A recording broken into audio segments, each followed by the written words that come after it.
What's going on, guys? Tristan from Extra Gaming, and we're here with a video on the OBS setup tutorial, just a settings tutorial on how I manage this stuff. Yeah, so it was suggested by Dillpill, so thank him for that, this video. So let's just get started. First thing you're going to want to do is, we're going to delete that. That's my previous recording attempt. So we're going to add a scene called Scene 1 with a bunch of ones. Okay, and then we're going to add a source. This is what you're going to be actually recording. So if you want a window capture, so like a window, you know, a monitor capture, which is your entire monitor, exactly what we're displaying right now. So let's just do a monitor capture just because. So a monitor capture, we can preview the stream and it's going to have our monitor here. Anyway, remove that. So then for me and a bunch of other people, we're doing this for video games. So we're going to have a game capture, and it's going to be whatever game it is. And then if you are doing a stretched resolution, stretch image to screen and ignore aspect ratio.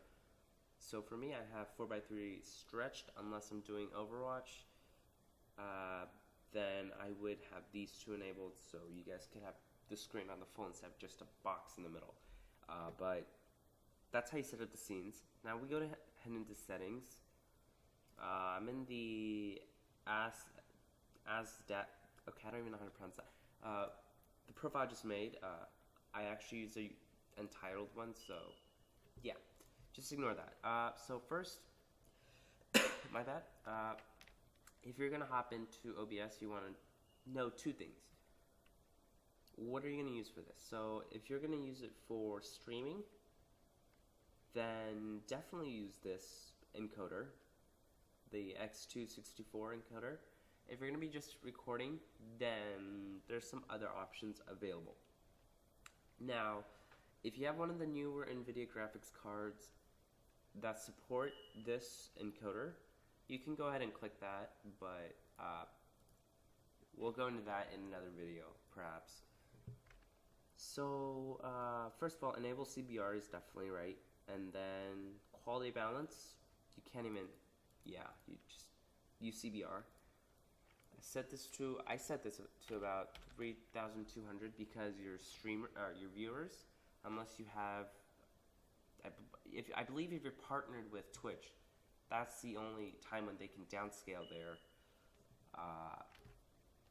resolution. So this is the bitrate they need to have on their internet to be able to watch it in the first place. So you're going to want that not too high, not any higher than 3,500. I would never recommend it. Use CBR padding is enabled. Bitrate for audio, I put that a little higher. We're not going to use a custom buffer size. I don't use it. Some other people do though. Broadcast settings. This is for live streaming. If you use Twitch, then choose Twitch. Choose those kind of setups. I'm not gonna do right now, but I'll just tell you right now. Just put your stream key here, and then choose your location here, and you're pretty much done. Now for the file path, you're gonna want to browse or the videos. Just put like I put stream.mp4 that has an MP4 file format, so it'll just automatically rewrite it to like 1 or something, so no worries on that. That's the file path. If you're just using this for file output, just do that and it'll, you know, it'll work. But the stream key you get from the streaming sites, yeah, you get it from the streaming sites, the manage account page or whatever. Just leave everything else to default. Now for video, you're gonna want to have a resolution downscale to 720p. If you're, yeah, just normally downscale to 720p, and have this at 60 or 30 FPS. So now it really comes down to how well your CPU can handle things. Back to the encoder. If your CPU can handle it, change this bitrate a bit lower and see how that goes. But because this also depends on your current internet, but that's only assuming if you're streaming. This is basically how much internet speed it's going to use up from your current internet to what's it called? To stream it. So anyway, for video, downscale that to 720p. You don't need to worry about 1080p unless you're a Twitch partner. That's the only time you actually need to worry about that, because a lot of viewers, they don't have very high internet speeds. I mean, some of us do, some of us don't. So we want this at the best detail.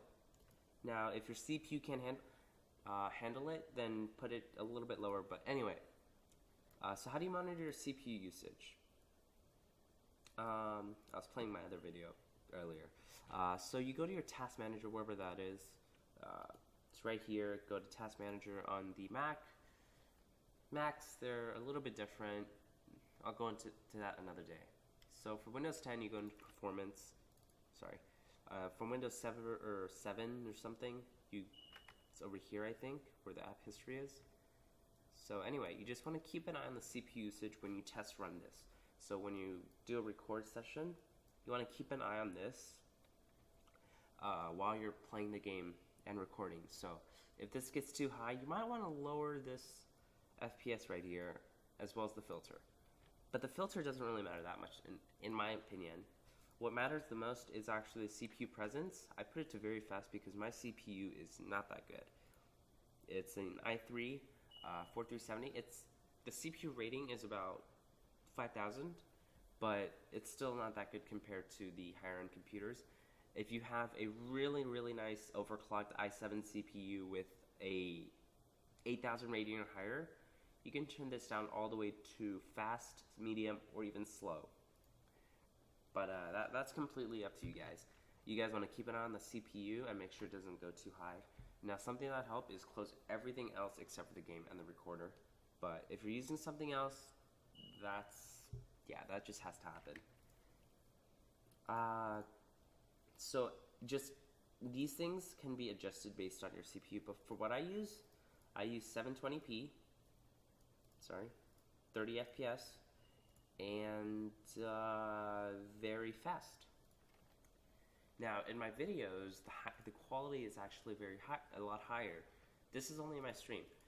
The reason why my videos are higher are because either I use this encoder at a 50,000 bit rate, which is 50 megabytes per second, and turn this up to 1080p and 60 FPS.